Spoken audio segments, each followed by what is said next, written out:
Are INTJ personality types religious? Do they believe in God at all? A common stereotype in the MBTI community is that the SJ types are the religious traditionalists, while the NT types, especially the INTJs, are the open-minded atheists. This stereotype probably originated after the MBTI manual published a study in 1998 titled Top Ranked Types Rating No, Not Sure, or Yes regarding belief in a higher spiritual power, in which 23.1% of INTJs responded no to believing in a higher spiritual power, a higher percentage than any other type at the time. However, the majority of INTJs, 64.4%, did express a belief in a higher spiritual power, while 12.5% were not sure. Therefore, INTJs had the highest percentage of atheists in that particular study of 3,036 people, but the vast majority believed in a higher spiritual power, which was only 27 percentage points behind the type with the highest percentage, the ENFJ. Next, we have an interesting study conducted on 16personalities.com. They asked the following question: you are very religious. The type with the highest percentage to answer yes was the ISFJ Defender at 55.37%. The INTJ Architect came in at 37.02%, which was far from the lowest percentage. In fact, there were more very religious INTJs than there were very religious INFPs. And while ENFJs were the most religious in the first study I cited, they were not even in the top 6 of the very religious types in this study, and they were only 5.85 percentage points higher than the INTJs. In a follow-up study, 16personalities.com asked each type the following question: I am very spiritual. The NTs and SJs were within 5 percentage points of each other. Next, we have a small study of 40 men from local church councils, and INTPs were the most common type in this study at 18%. ISTJs and INTJs were the second most common type, tying at 13%. Another study on the psychological type of Christians completing study courses found that INTJ was the third highest type for men at 9%, only 2 percentage points behind the ISFJ at 11%, and ISTJ got number 1 on that one. But here's the most fascinating study of all. In 2012, researchers surveyed 10,683 American atheists. The most predominant type among female atheists was the ISTJ, 40.8%. Only 11.7% were INTJs. And the same was true for males. 41.4% were ISTJs and only 14.4% were INTJs. I guess those traditionalist ISTJs are the true skeptics after all. And you'll hear this stereotype all the time, that INTJs are the atheists or that INTJs are just so open-minded. But Ayn Rand, the poster child for the INTJ female type, was no social justice warrior. Although she was an atheist, she railed against communism and socialism in her books, considered homosexuality immoral, and made feminists everywhere gasp when she confidently explained why she would never vote for a female president. Your religious or personal beliefs have absolutely nothing to do with the little 4-letter code you get on these pseudoscience occult-based personality tests. In fact, you could be INTJ and you could be a militant atheist. You could be a Bible-thumping Christian, you could be Amish, you could be a Hindu, Buddhist, Muslim, or anything in between. And while one study may show that one type is a little more atheistic or a little more religious, another study will probably completely contradict those results, just as I showed you before. Furthermore, who cares what someone's personal beliefs are? People change over time. I know I have. I recently watched a video on Madalyn Murray O'Hair, one of the most famous atheists in history. She got mandatory prayer and Bible reading taken out of American public schools by coercing her son, William, to say that it violated his religious beliefs as an atheist. But over time, this atheist son began to see the evil his mother was doing behind closed doors. He'd watch her make up lies as she'd lecture in front of groups of atheists, and those rational, free-thinking atheists would swallow those lies hook, line, and sinker. And he began to see the emptiness and the hypocrisy of it all. One day, someone shared the gospel with William, and he trusted Christ as his Savior, and it radically and dramatically changed his life, just like it changed my life.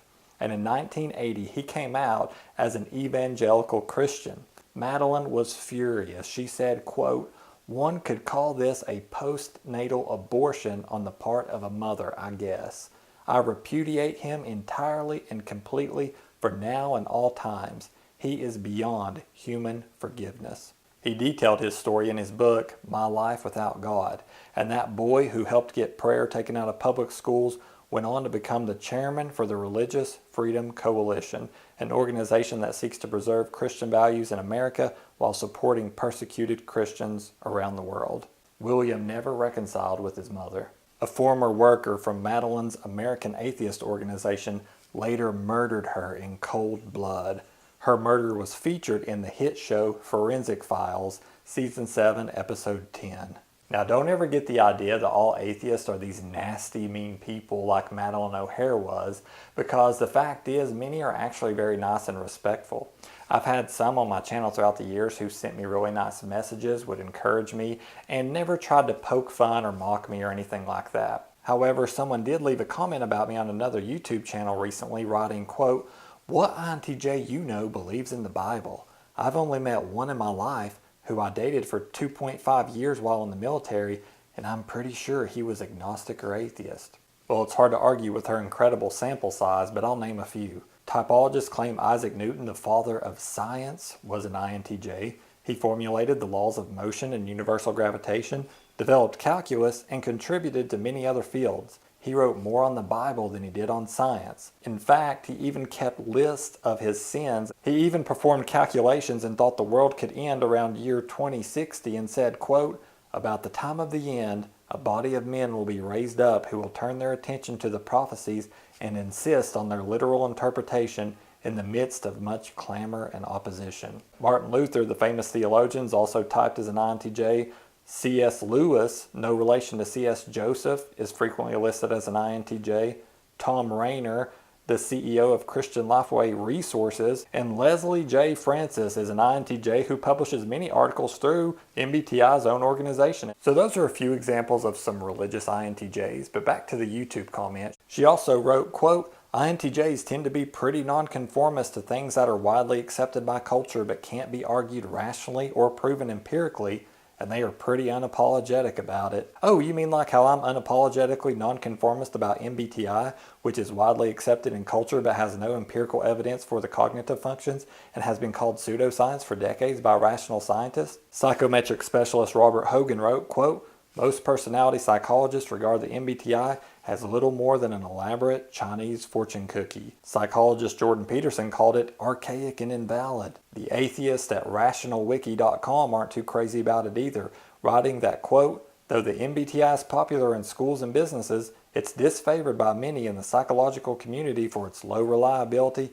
and lack of external validity. Many skeptics consider the Myers-Briggs to be pseudoscience." Even Wikipedia reads, quote, "MBTI is commonly classified as pseudoscience, especially as it pertains to its supposed predictive abilities." And if Wikipedia said it, it must be true. Now I want to clarify something. I have never demanded that everything in the world must have empirical evidence to be true.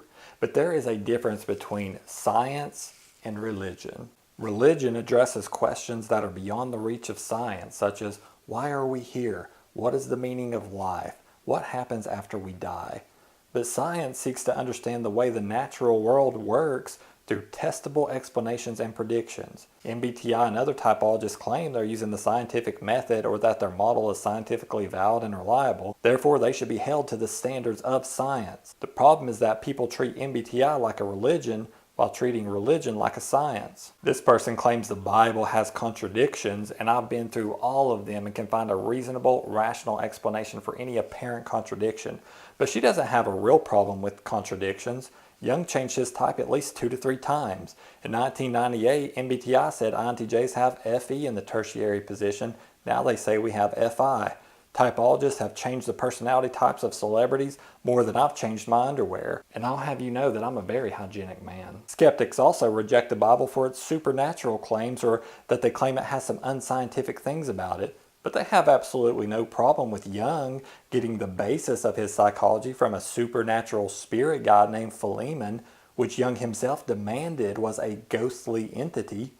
Philemon referred to Jung as Christ, And Jung said that this spirit guide taught Buddha, Jesus, and all the great spiritual teachers in history all of their wisdom.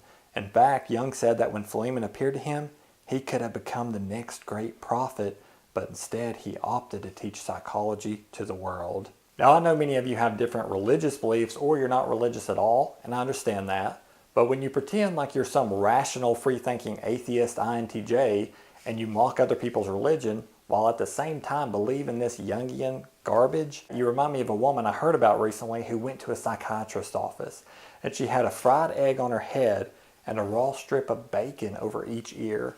And she ran into the psychiatrist's office, and he stood up and said, "What's the problem?" And she said, "Oh, I'm so glad you're here, doctor. I need to talk to you about my brother. I think he might have some mental problems." Okay, so that wraps up this video over INTJs and religion. And I hope that helps clear up some stereotypes that so many people have embedded in their mind in the typology community. And it's been like a year since I've made a video, so I just wanted to say hey to all of you. I'd love to know how you're doing, so leave me a comment below and let me know. Thanks for watching.